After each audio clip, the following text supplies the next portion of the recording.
Bienvenidos a un desafío más en Barra de Opinión. En esta ocasión con el licenciado Jorge Fernando Negrete, él es director general de Mediatelecom, Política y Derecho. Jorge Fernando, bienvenido. Muchas gracias, a tus órdenes, Carlos. Telecomunicaciones, bueno, vaya que hay todo un asunto alrededor de las telecomunicaciones, la convergencia que permite llevar Internet, las redes sociales dentro de Internet, en cualquier dispositivo. En Estados Unidos, Jorge Fernando, se discute, y México no está exento, pero me centro en este que ha sido el tema más escandaloso, SOPA y PIPA por sus siglas.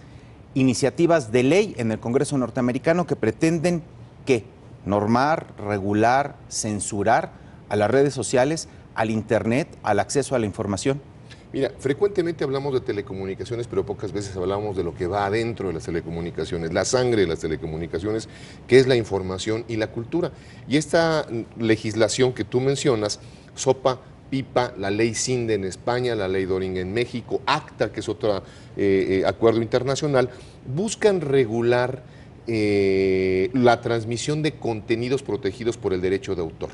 Son iniciativas que se han presentado a los gobiernos por grupos cabilderos de empresas que tienen contenidos que han tenido cierto efecto y sobre todo impacto en los congresos, particularmente de los Estados Unidos y de varios países en América Latina y en el mundo.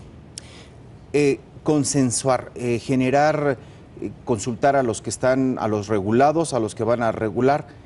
Puede ser, digamos, el camino, Jorge Fernando Negrete, decir, hay que preguntar de algo que finalmente está en ciernes todavía, es decir, las redes sociales, la revolución esta de Internet que hoy vivimos, pues hace 5 o 10 años quizá no la imaginábamos muchos. Sí, mira, el impacto de la tecnología de la información en los modelos de negocio de las empresas que son titulares de derechos de autor y de todas estas empresas que generan nuevas alternativas y soluciones para la red, necesitan ser reguladas de manera distinta porque este modelo de negocios fue cambiado, se impactó. Al ser modificado, la manera en que entendían la forma de hacer negocios se transformó y todo esto nos está tratando de reeducar de una nueva forma para respetar de una manera distinta los derechos de autor.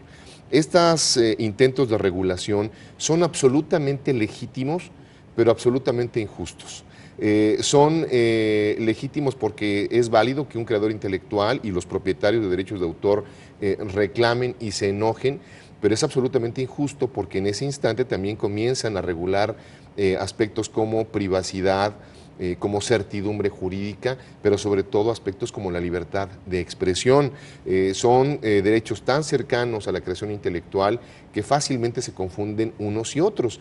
Y desafortunadamente esta pequeña frustración o enorme frustración de las empresas que generan contenidos, que insisto, justa o no, pero que tienen derecho a manifestarla, se ha canalizado por procesos muy abruptos de iniciativas de ley poco consensuados, que es hacia donde tú vas. No ha habido un gran diálogo con la sociedad y lo que más me preocupa a mí es que tanto en Estados Unidos como en España, como en México, como en muchas otras partes del mundo, los legisladores no están haciendo su labor, que es también ser un puente comunicador entre la sociedad, las empresas y los congresos que legislan. Es resolver un tema de marco legal que, digamos, ataje la piratería, que respete los derechos de creación, que es un fomento al mismo tiempo, porque si esos no se respetan al rato, como dicen coloquialmente, ¿no? Bueno, entonces a ver quién crea, quién se pone a dedicar el tiempo a registrar, a desarrollar, a investigar. Por un lado, el marco legal y por otro, el arte, digamos, de la política en términos de crear esos puentes y canales de comunicación. Claro. Mira, un reto de los legisladores hoy en día frente a las telecomunicaciones y particularmente a las tecnologías de la información radica en establecer estos puentes donde ellos deben de ser una especie de pontífices. Esta palabra es muy interesante porque la palabra pontífice viene de pont facere, hacer puentes.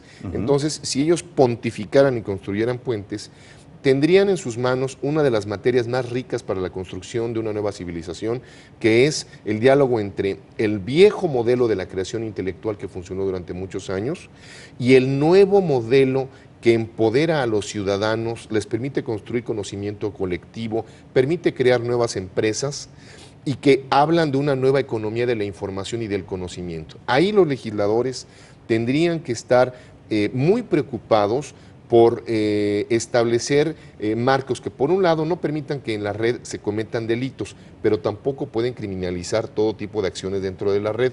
Esto es algo muy delicado, pero que es posible si dialogas. Finalmente, Jorge Fernando Negrete, te pregunto, ¿es posible un juego de gana-gana? ¿No tiene que ser la derrota de uno para el éxito de los otros? Es decir, lo mismo los creadores, lo mismo los legisladores, pero sobre todo los usuarios, que esos son donde nos contamos millones. Claro, hay un problema enorme en esto, que es que la tecnología avanza a velocidades insospechadas. Pero eso no quiere decir que la inteligencia del hombre no esté dispuesta para construir cosas aún mejores que lo que la misma red nos ofrece. En ese orden de ideas, yo estoy convencido que solamente acuerdos gana-gana son los que van a permitir que, por un lado, se siga estimulando la creación intelectual y esta nueva economía del conocimiento, y por el otro lado, se respeten la legalidad, ¿no? Que no se cometan delitos en la red y que sobre todo haya también una retribución a los creadores intelectuales y a los titulares de obras de propiedad intelectual en la red. Es posible, claro que sí. Y hay que ser muy creativos en cuanto al modelo de negocio. Muy creativos en dos cosas, en efecto, uno en cuanto al modelo de negocio que tú vas a crear en la red. Tienes que ser un hombre visionario, transformar tus arquetipos, adaptarte y desde la perspectiva de la política y del derecho, construir nuevas instituciones jurídicas que ayuden al desarrollo de esto. Jorge Fernando Negrete, muchas gracias. Te lo agradezco, Carlos. Hasta la próxima.